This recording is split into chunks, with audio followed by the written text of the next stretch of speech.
भेटते सचित्र बालमित्र कोणाकोणाकडे आहे? हा, ज्यांच्याकडे नसेल त्यांनी सचित्र बालमित्र घेऊन घ्या. ठीक आहे, 15 रुपयाचं बुक आहे. त्याच्यामध्ये सगळं मराठी दिलेलं आहे.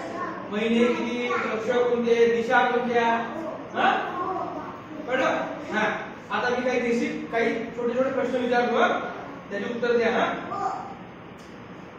ज्याला येईल त्यांना हात वर करायचा, उत्तर लिहित करायचं नाही. मी प्रश्न विचारला, समजा तुला यायची, हात वर करायचा फक्त. कळलं? आपल्या राज्यात, आपण ज्या राज्यात राहतो त्या राज्याचं नाव काय? हात वर करा, ज्याला ज्याला येईल. लीक करू नका उत्तर. ज्यांना कॉन्फिडंट आहे की आपण झारखंड मध्ये राहतो त्यांनी हात वर करा. आपल्या राज्याचं नाव काय आहे? झारखंड. काय आपल्या राज्याचं नाव? काय आपल्या राज्याचं नाव? महाराष्ट्र कशाचं नाव आहे? आपल्या राज्याचं नाव झारखंड नाही.